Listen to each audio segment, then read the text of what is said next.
Why does a good God tolerate the presence of evil and injustice in the world?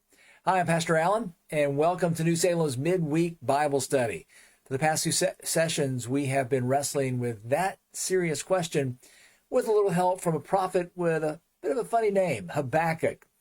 Habakkuk lived during the kind of the cusp of the 7th to 6th century BC in the nation of Judah, located in what is now today the southern part of Israel. Habakkuk lived during particularly perilous times for Judah. The tiny nation was threatened from without by the machinations of its powerful neighbors, Egypt, Assyria, and Babylon. But Judah was also threatened from within by spiritual and moral decay that led to idolatry, immorality, and injustice among its people. Interesting how those three things seem to kind of go together.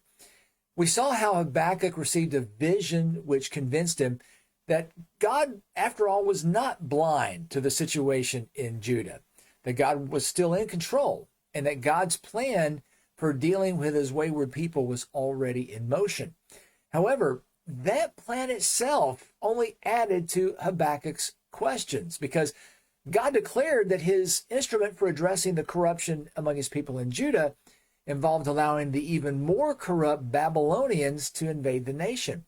So how could a holy God use such an unholy people to further his plans? In the end, Habakkuk concluded that it all came down to a matter of trust. Trusting in God's power, that he really was in control, and that he really was the sovereign Lord over heaven and earth. Trusting in God's character, that throughout history, God had shown himself to be faithful, trustworthy, compassionate, and just, and that God would continue to be true to his own character in the future. It meant trusting in God's goals, that God's ultimate aim wasn't to destroy his people, but to redeem and restore them, no matter what tools or strategies that he chose to work through to accomplish that purpose. And then finally, trusting in God's justice, that even though God was judging the people of Judah in the near term by means of the Babylonian army, his sense of justice would require that ultimately he would also judge the Babylonians for their ruthlessness and their cruelty. This understanding of who God is and how God works led Habakkuk to worship the Lord even more deeply. His book closes with a hymn of praise, expressing Habakkuk's trust that in the end, the Lord would save his people. So let's look at that song right now. And we find it introduced in Habakkuk chapter 3, verse 1, where we read, "A prayer of Habakkuk the prophet according to Shigionoth." Now, that immediately tells us two things about Habakkuk chapter 3. One, it consists of a prayer outlining Habakkuk's response to the visions that God had given him in chapters 1 and 2. It's a prayer also that was intended to be set to music. That's the second thing it tells us. No one is exactly sure what the term Shigionoth means. It also appears in the introduction to Psalm 7. And there it describes apparently an emotionally charged song that King David sang about how God had delivered him from all of his enemies. So apparently Shigionoth was some kind of musical term. Now you couple that with the little tag at the end of chapter 3, verse 19 for the choir director on my stringed instruments, and it's pretty clear that Habakkuk intended for this prayer to be sung in worship. That in itself tells us something through the musical nature of this prayer. One, that these words were not just for Habakkuk's consumption, but he intended these to be shared with other people. And two, the musical nature of this prayer would hopefully help people commit its words to memory. The prayer itself actually starts in verse 2. In verse 2, which is the actual first line of the song, Habakkuk addresses his prayer to God directly. "Lord, I have heard the report about you, and I fear. O Lord, revive your work in the midst of the years. In the midst of the years, make it known. In wrath, remember mercy." Let's break that down. Habakkuk is very specific about to whom he is addressing this prayer. He addresses God by his covenant name, which is four Hebrew consonants that correspond roughly in English to YHWH, often rendered as Lord in all capital letters in our Bibles. And that is the name that God revealed to Moses at the burning bush when he said, "This is my personal name. I am the one who is." So by this using this title for God, Habakkuk is indicating to us he is addressing the God who reveals himself as the only true God. Literally, because as close as we can render that name, it means I am he who is. He's also the God who intervened so powerfully in Israel's history. And that's a key point. A lot of people today seek to encounter God through some kind of mystical experience. Well, the ancient Hebrews had their mystical experiences, but they also primarily encountered God through historical events. For example, as Dr. Wayland Bailey points out in his commentary on this passage, the Israelites who escaped slavery in Egypt and then survived the miraculous passage through the Red Sea could literally point to the bodies of the Egyptian soldiers who had chased them scattered there on the shore. And that was evidence to them that God had shown up to do something they couldn't do for themselves. God had been the one to save them. And the Bible is the record of all of God's mighty interventions in history on behalf of his people. Calling God by this name also tells us this is the God who is described in the Bible. And Habakkuk alludes to those stories in the very next phrase, where he responds to God's reputation. Habakkuk was familiar with the stories about God from the Bible. He says, I have heard the report about you. And these stories that Habakkuk heard from the scriptures filled him with awe and wonder. That's what the word fear means there. It doesn't mean fear as in the kind of fear you get when you go through a haunted house at Halloween. It means to be filled with awe and reverence. Habakkuk requested that God would continue to intervene on the behalf of his people. He said, O Lord, revive your work. In other words, do it again. And he says to do so in the midst of the years. That refers to the present, the time in between the past and the ultimate future. So, God, we want to see it right now. Habakkuk, in praying this, relied on God's mercy. Habakkuk understood that a just God had to address the injustice and the sins of Judah's people. That's where God's wrath comes in. That's simply God's righteous response to sin and injustice. However, even as God prepared to unleash his righteous wrath on Judah, the prophet begged for God to temper that judgment with mercy. Or another way to translate that word is compassion. And that's another characteristic of God that is associated throughout the scriptures. Moving into the next part of this hymn, after the introduction, in verses 3-7, Habakkuk declares that God's plan is inevitable. First, Habakkuk points back to Israel's past relationship with God. In verse 3, we read, God came from Teman and the Holy One from Mount Paran. And there's that word Selah. Teman and Mount Paran are both located in that wild wilderness where Israel's people had wandered as nomads for 40 years under the leadership of Moses. Incidentally, that 40-year sojourn was itself a judgment from God, imposed when the first generation of Israelites had balked at God's command to enter the promised land for the first time. Even in those long years of circling in the wilderness, God had proven himself faithful by providing for and protecting the Israelite tribes as they wandered. Now, the insertion of the musical term Selah is interesting. It invites Habakkuk's readers to stop and ponder the ramifications of God's faithfulness during that wilderness experience. Selah is basically a term meaning to pause for musical interlude. And during that little musical interlude, we're supposed to stop and think about what we just sang about. And so Habakkuk is saying, think about God's deliverance of his people in the past and just stop and think about what that means for the present. Habakkuk then uses a series of powerful images to portray God's irresistible glory. In verses 3 and 4, we read, his splendor covers the heavens, and the earth is full of his praise. His radiance is like the sunlight. He has rays flashing from his hand, and there is the hiding of his power. So according to Habakkuk, heaven and earth themselves cannot contain God's glory. And God's presence is evident by the work that he performs in history. And yet, that same brilliant glory is so bright that it also acts to obscure God's appearance in many respects. There's an element of mystery to what God does in the world. And then moving on from there into verse 5, Habakkuk describes the effects of God's judgment. In verse 5 we read, Before him goes pestilence, and plague comes after him. Now, in the Old Testament, pestilence and plague often were associated with God's judgment. This is another example of seeing God's hand at work in the events of history, carrying out his purpose. In verse 6, we read, "He stood and surveyed the earth. He looked at startled nations. Yes, the perpetual mountains were shattered. The ancient hills collapsed. His ways are everlasting." So the prophet portrays God as being present and aware of what's happening on earth. Think about that, what that means for us. Whatever situation you're facing right now, God is there. God knows what you're going through. He's not blind to it. Habakkuk also describes how even the most enduring features on earth, the mountains, and there's some huge mountains in that part of the world, they're shaken and moved when God shows up. Think about what immovable barriers that you see standing in your path as you try to follow God. As someone has said, don't focus on the mountains, focus on the mountain mover. Habakkuk reminds us that God's ways are everlasting. The way he worked in the past is the same way he works today, and it's the same way he's going to work in the future.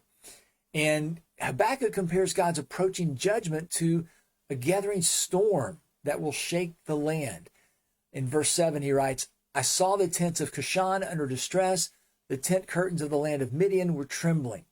Again, Habakkuk points back to locations associated with the wilderness wanderings. Imagine a bunch of nomads out in the wilderness living in their tents, and a storm's coming, and the wind's beginning to pick up, and the walls of those tents are beginning to shake. I don't know if you've ever been inside a tent during a thunderstorm. It's not the most pleasant experience. He imagines the tents of the nomads beginning to shake as the gathering storm winds approach. And that's God's judgment moving on inevitably and unstoppably. And that leads us into the next verse of the hymn, where Habakkuk declares that God's plan is not only inevitable, it is unstoppable. Habakkuk reminds us exactly why God intervenes in history. In verse 8, we have this curious line of questions. Did the Lord rage against the rivers? Or was your anger against the rivers? Or was your wrath against the sea, that you rode on horses on your chariots of salvation? Think back to the stories of God intervening to allow the Israelites to cross the Red Sea, as recorded in Exodus chapter 14, or the Jordan River when they entered to conquer the Promised Land. It's recorded in Joshua chapter 3.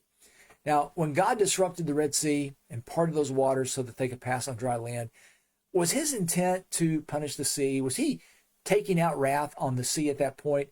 Or did he have a different objective in mind? Was he just simply allowing his people to escape their enemies? When God caused the waters of the Jordan River to stop flowing temporarily, was he expressing anger at the Jordan River? Or was he simply removing a barrier that prevented his people from following his plan? The point is that when God's judgment unleashes terrible effects, his goal is not unleashing terrible effects, but ultimately to save his people. God's saving purpose is described like an army of chariots rushing on like an unstoppable force. And in the ancient world, chariots were the equivalent of tanks. And if you were enemy infantry, you didn't want to see a line of chariots racing towards you, because that meant you were in deep trouble. When God sets out to save his people, nothing can stand in his way. And while in the short term, God's intervention may lead to some pain and disruption, his long-term intent is to bring about a greater good. Habakkuk then portrays God as standing ready to execute his plan. In first part of verse 9, he says, "Your bow was made bare, the rods of chastisement were sworn." So the scene shifts from what God's done in the past to what God is prepared to do in the present. And Habakkuk depicts God standing as a warrior with his weapons at the ready. He's taking his bow out of the cover. He's got his arrows ready. He's ready to draw back and let it fly. Again, as soon as he gives us this description, we are presented with the word Selah, an invitation to stop for a minute and ponder exactly what it means to describe God this way. After giving us that opportunity, Habakkuk reminds us how useless it is to try to stand in God's way. Invoking past history, Habakkuk encourages us to think about how not even the forces of nature itself can withstand God's march. Picking it back up in verse 9 through verse 12, Habakkuk says, you cleave the earth with rivers. The mountains saw you and quaked. So not even the mightiest facets of geography could stand against God's approach. The downpours of water swept by. The deep uttered forth its voice. It lifted high its hands. Think of the marching of God's plan like a flood getting ready to sweep in and overwhelm everything. He says, sun and moon stood in their places. Of course, that's a reference to one of the battles that Joshua led during the conquest of the Promised Land, where God actually seemed to cause the sun to stand still in the sky to give Joshua extra time to finish mopping up the enemy. He continues, they went away at the light of your arrows, at the radiance of your gleaming spear. In indignation, you marched through the earth. In anger, you trampled the nations. When God sets out to save his people, no one can stand in his way. He goes on to say, you went forth for the salvation of your people, for the salvation of your anointed. You struck the head of the house of the evil to lay him open from thigh to neck. Selah. So there the image is of God coming forth as our champion to take on the enemy who is oppressing us. And he literally cuts that enemy in half. And we're supposed to stop and think about that for a second. Then he picks up, you pierced him with his own spears, the head of his throngs. In other words, God turns the enemy's weapons against him. And I think about that passage from the story of Joseph in Genesis, where Joseph talks about how what people mean for evil, God can turn around and use for good. Habakkuk continues, they stormed in to scatter us. Their exultation was like those who devour the oppressed in secret. You trampled on the sea with your horses on the surge of many waters. So the enemy threatened to overwhelm God's people, but God would overwhelm the enemy. And then we get to the last part of the hymn where Habakkuk declares his faith in God's plan. In verse 16, Habakkuk acknowledges how unnerved he was at the vision of Judah's impending judgment. He says, I heard and my inward parts trembled. At the sound my lips quivered. Decay entered my bones, and in my place I tremble, because I must wait patiently for the day of distress, for the people who arise, who will invade us.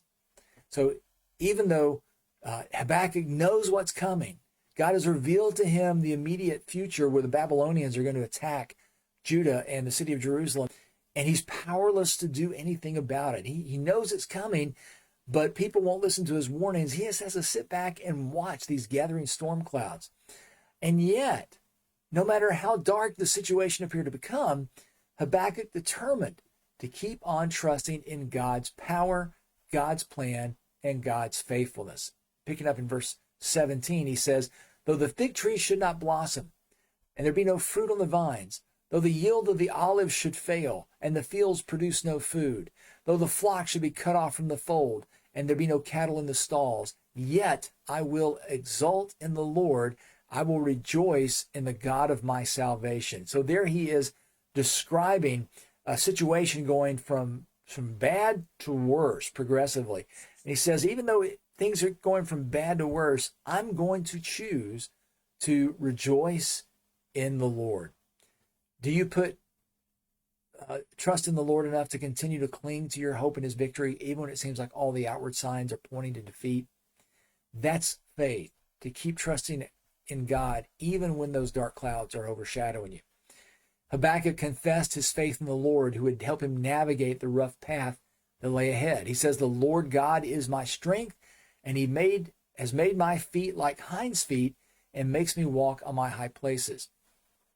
Habakkuk here chooses a very interesting title to refer to God here. In Hebrew, Lord God actually is the Hebrew word Adonai, which is kind of the general term for Lord or Master, coupled with that special personal name for God we mentioned earlier. And when you put those two together, what you end up with is one of the most powerful titles ascribed to God in the Hebrew language. It emphasizes God's absolute rule over his creation. Some translations of the Bible render it as sovereign Lord, and that would certainly be appropriate. Habakkuk asserts that it is this Lord that provides him with the strength he needs to face the difficult times ahead. And then he gives us a very interesting image. It's an image he borrows from one of the Psalms. Habakkuk uses the image of a mountain deer nimbly picking its way through the rugged terrain. And if you've ever watched some of these deer, it's amazing how they can move so quickly and sure-footedly through some of the most awful ground, things that you and I would probably break an ankle trying to cover. Habakkuk is saying that although there's a lot about the future he didn't understand or that would frighten him to think about, he had absolute confidence that God would bring him through it. Wouldn't you like to have that kind of confidence in God?